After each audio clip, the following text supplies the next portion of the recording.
Paz do Senhor Jesus Cristo. Vamos para a quinta parte desse tema extraordinário, amados. Como ser vivificado. Estou com a Bíblia aqui aberta em Números capítulo 13, versículo 30 e 31. Então Caleb fez calar o povo perante Moisés e disse: Eia, subamos e possuamos a terra, porque certamente prevaleceremos contra ela. Porém os homens que com ele tinham subido disseram: Não podemos subir contra aquele povo, porque é mais forte do que nós. E diante dos filhos de Israel infamaram a terra que haviam espiado, dizendo: A terra do meio do qual passamos a espiar é terra que devora os seus moradores. Depois no versículo 33 eles falam que eles eram seus próprios olhos como gafanhotos. Deus os chamava de príncipes, mas eles se viam e declaravam com a sua boca gafanhotos. Isto é, amados, é uma questão de linguagem. Você pode ver, desde o início, a batalha espiritual tem a ver com linguagem. Deus diz em Gênesis capítulo 1 e 2 para Adão que eles foram feitos à imagem e semelhança, tinham eles domínio sobre tudo, colocou os dois ali no jardim do Éden e deu diretrizes para que não tocassem na árvore da independência, na árvore do conhecimento do bem e do mal, mas que se alimentassem da árvore da vida, que estava no centro do jardim, para que pudessem ter comunhão com o Senhor para sempre. No entanto, em Gênesis 3, vem o diabo e diz: É assim que Deus disse? Colocando suspeitas em relação à palavra de Deus e ao caráter de Deus, dizendo que Deus não havia dado o melhor para Adão e Eva, que o melhor para Adão e Eva era se separar de Deus e sair da abundância, da vida que o Senhor havia dado, da comunhão com o Senhor, para uma vida agora ouvindo a palavra da mentira. Veja que é uma guerra de linguagem. Desde que Adão e Eva saíram debaixo da palavra de Deus e entraram na palavra do diabo, entraram então na administração do diabo. A palavra os guiou. Eles entraram na morte, no engano, e aí vieram as maldições. Mas veio Jesus e gerou agora uma nova raça, um povo que segue o quê? A palavra de Deus no Espírito. Veja como os fariseus odiavam a Jesus. Por quê? Porque tudo que o fariseu fazia era estéril, não curava ninguém, não libertava ninguém, era uma religião inútil, financeira. Mas Jesus era diferente, porque tudo que ele fazia frutificava. Havia fruto nas suas palavras, havia virtude, havia vida, e o diabo odeia a vida, porque ele é a morte. Vemos que o povo dizia: Jesus é diferente. Ele não fala como os fariseus, a sua voz tem autoridade.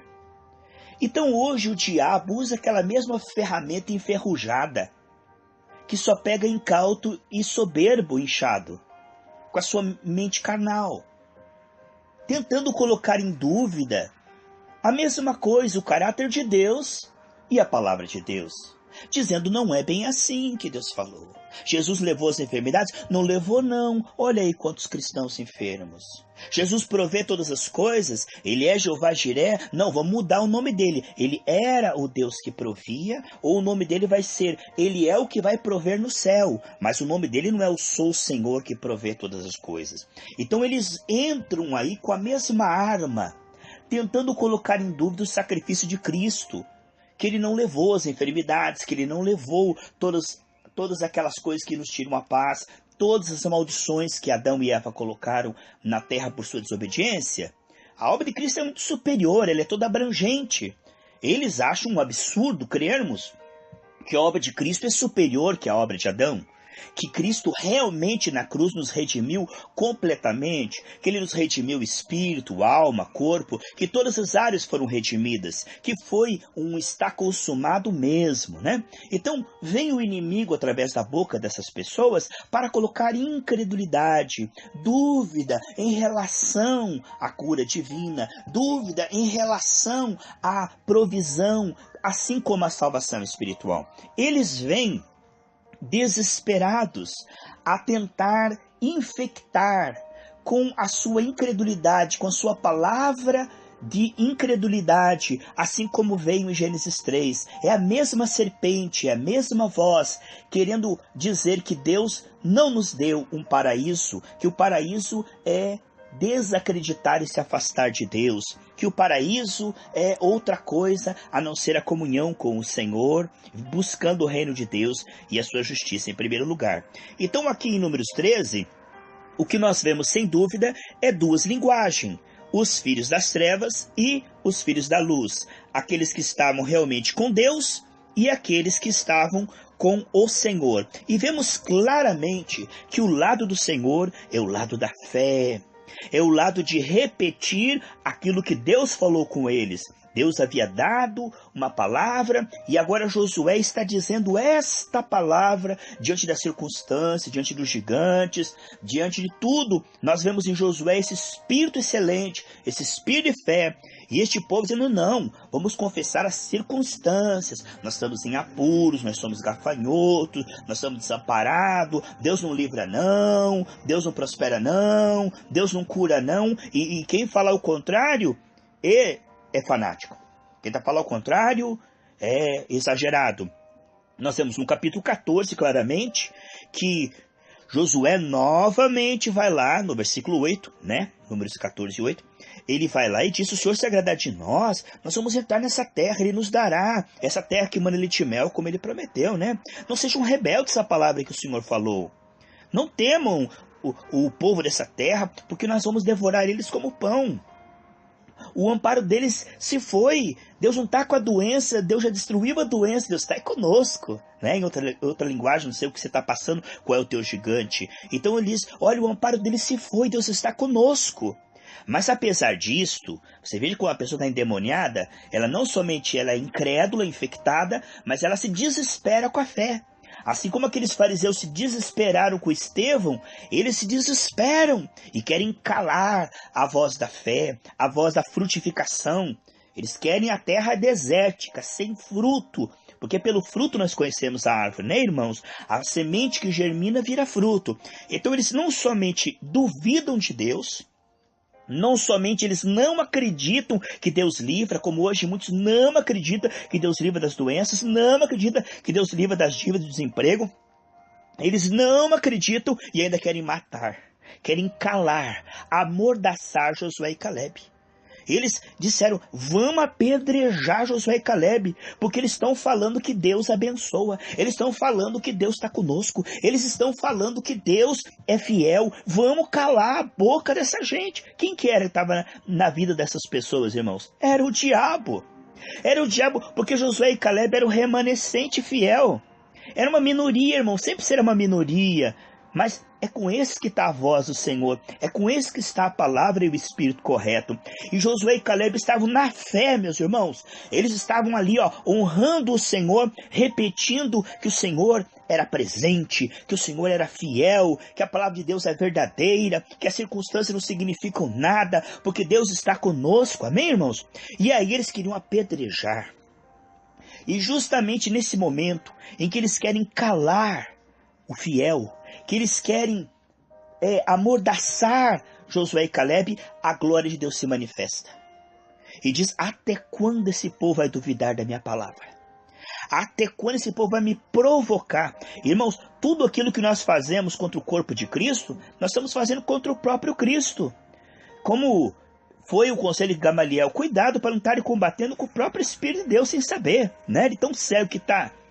Aí o que eles não podem imaginar, Paulo caiu do cavalo, né? Na verdade, não sei se estava de cavalo, a Bíblia não fala isso, mas Paulo caiu no chão, é o que diz, e Deus falou para ele assim: olha, o Senhor Jesus falou assim: por que você me persegue? Ele não estava dizendo porque vocês perseguem a igreja, porque vocês me perseguem. Deus toma para si, porque aquele que está andando no Espírito, está falando no Espírito, ele é parte do corpo de Cristo, ele está expressando o Espírito. E quem persegue uma pessoa espiritual, ele vai se dar mal, porque ele está perseguindo o próprio Senhor.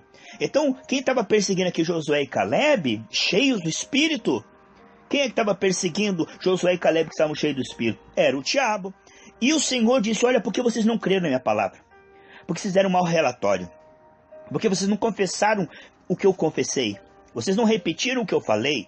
Mas vocês disseram o contrário. Vocês confessaram as circunstâncias, os problemas e duvidaram da minha fidelidade. Por isso, vocês não vão entrar na terra prometida. Veja que é uma guerra de linguagem. Veja como nós podemos falar de linguagem frutífera quando Deus chega para Ezequiel e fala: Ezequiel, eu posso reviver esses ossos? E aí Ezequiel diz: o senhor que sabe. Ele diz: então fala. Ele diz assim: e quando eu falei. Veja que Deus falou com Ezequiel. A palavra foi para o coração. Mas foi quando Ezequiel repetiu a palavra. Foi quando Ezequiel falou que os ossos se moveram. Então, veja como nós cooperamos nesse processo. Nós ouvimos e meditamos. E quando nós semeamos no Espírito, nós estamos cooperando no processo. Foi Deus que escolheu que através da igreja, como diz Efésios 3:10, a glória dele fosse conhecida.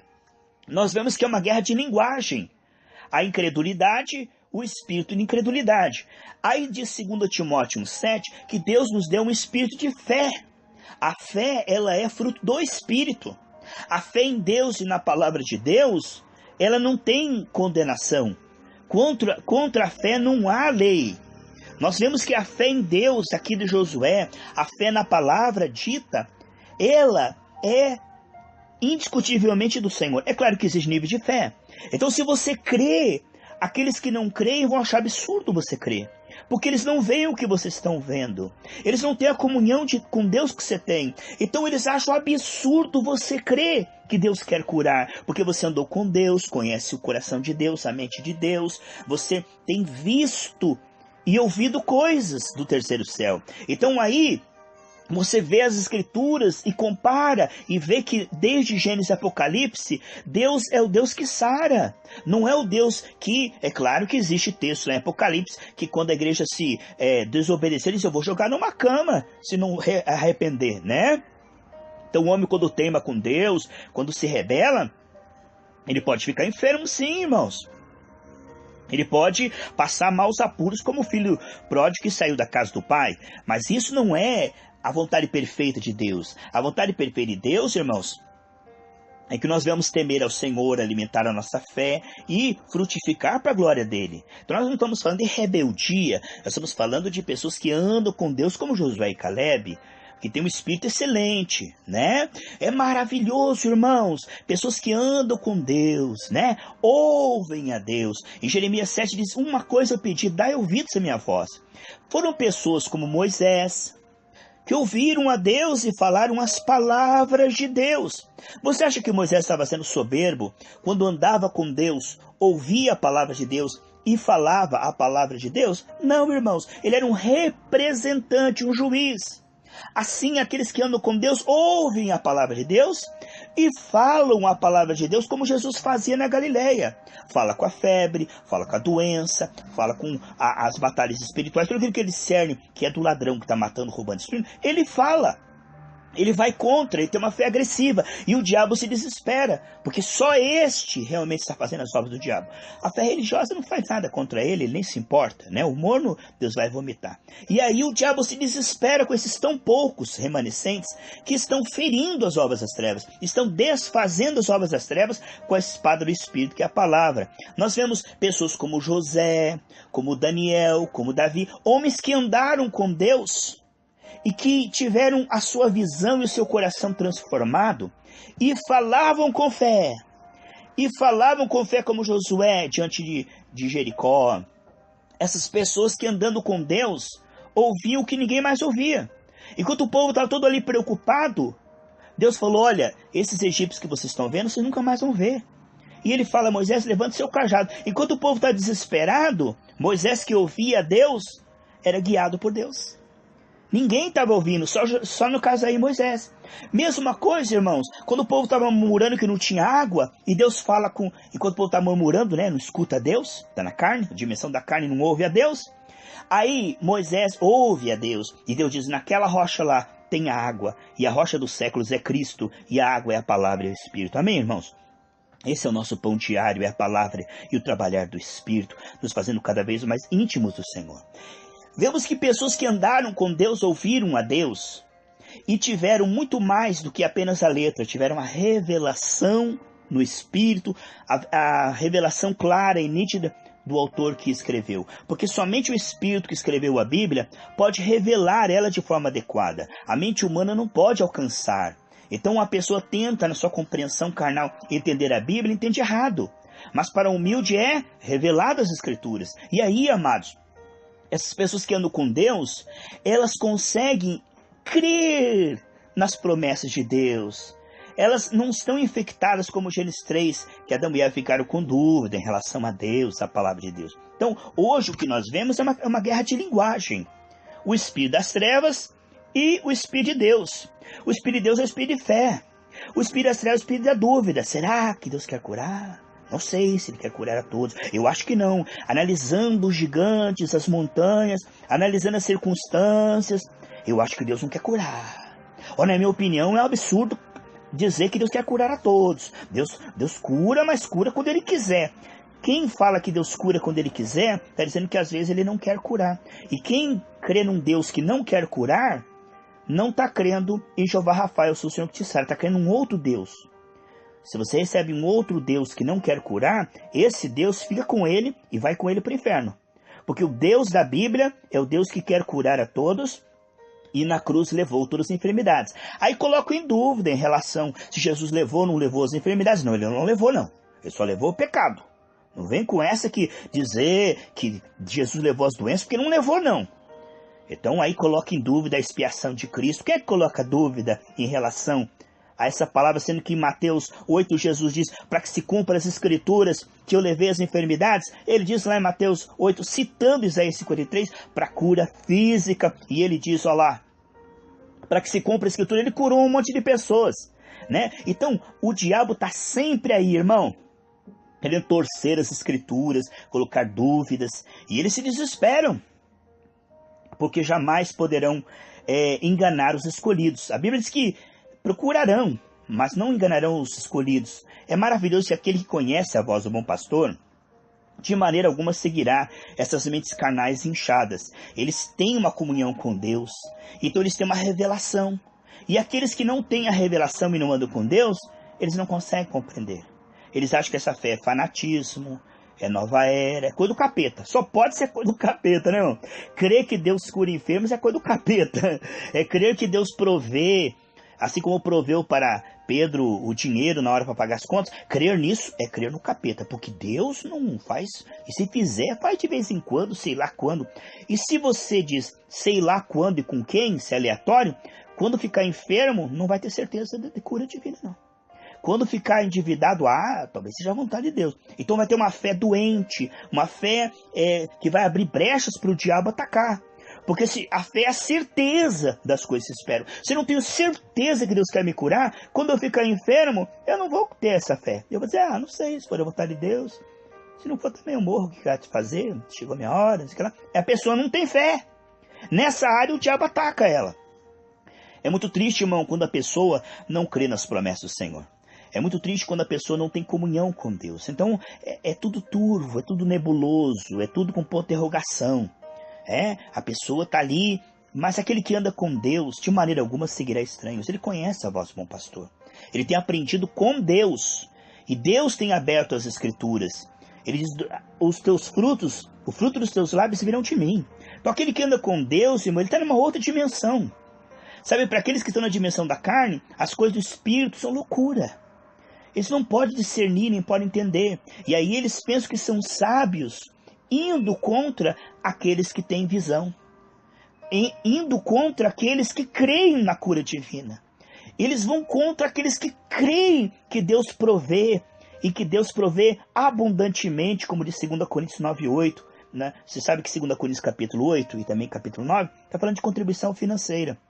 E não para avareza, não para mamão, mas para generosidade. Amados, foi muito bom estudar esse tema com vocês. Aqui é a parte 5 final, e eu creio que foi bênção. Eu quero que você alimente a fé e fique na visão do Espírito e tenha comunhão com Deus para interpretar, não, para receber revelação das Escrituras com o próprio Espírito.